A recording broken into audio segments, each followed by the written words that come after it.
Alright, so after we have set up our game, we're going to show how a turn is being played here.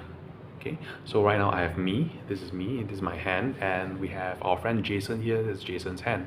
Alright, so this is going to be a two-player game, and let's show you how a turn is done. So every turn, we start with two characters, and what happens every turn is we will choose one of the characters.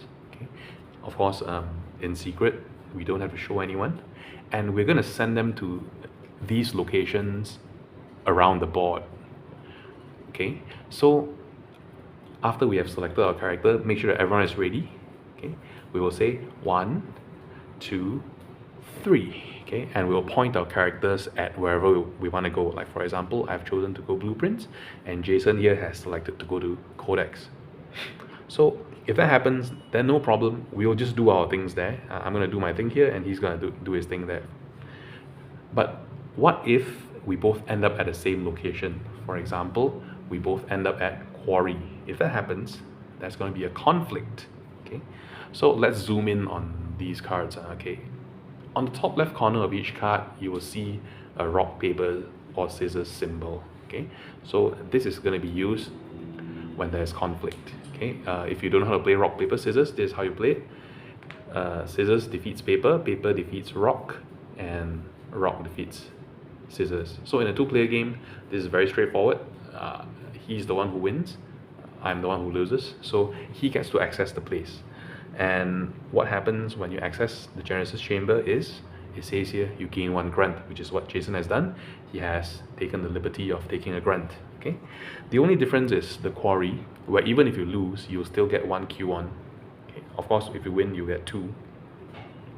So that is the straightforward version of what happens, when there's a conflict. Sometimes it's not so straightforward. Okay, when two players show the same symbol, all right, there's a tie here.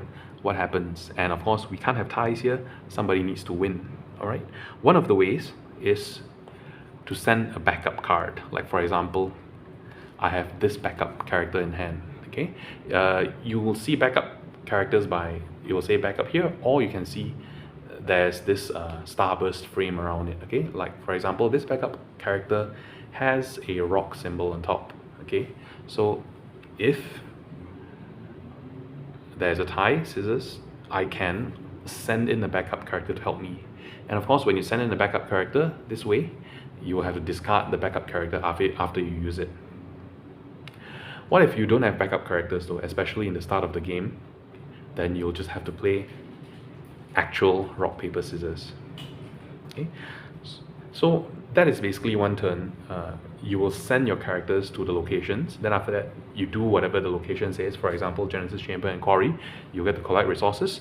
Codex, you get to do your tasks, and in the blueprints, you get to build new buildings. Of course, if you can't do that, for example, if you can't complete a task at Quarry, what you can do is you will open up a new task. So right now there are 2 tasks, and you may put your assignment token on one of the tasks.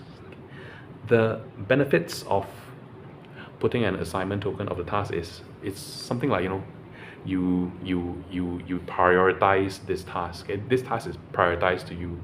What happens is, the next time you want to complete the task that you're assigned to, you don't have to go back to the codex. For example, if this turn I've already put it here, and this task says, alright, pay 2 Kions. So my next turn, I can just go to the quarry and collect my Kions and immediately finish the task here. Even after I've assigned my character to the task, it doesn't mean that other people can't complete the task. Of course, they'll have to go back to the codex to do it, but what they have to do is they will still complete this as normal. But since there is 1 assignment token placed there, they will get the rewards. As for you, you will get 1 influence point as a bonus. So that's the advantages of this particular pair, okay, Kilo and Allendale. Okay, they have 2 assignment tokens, and every time they go to the codex, they can pick up 2 assignment tokens each time. Okay, if you go to the blueprint though, blueprint is for you to build buildings. Okay, the cost of the buildings is in the bottom left corner, and the reward is on the right. So for example, to build this quarry upgrade, you'll need 3 Q1s and 1 grunt, and the reward here is 4 influence points. Okay, so once you build a new building, for upgrades, you'll just place them here. Just place it together with the original location. Sometimes you will get new locations, like for example, a beacon. Okay, once you do that, you may place a new location anywhere within the play area. For example, I want to put it here, you know, so that it's closer to me and it's harder for Jason, who is over on the other side of the board, to take it. So Jason will have to stretch, you know, so it's going to be hard for him. So that is generally the game. So this is one turn.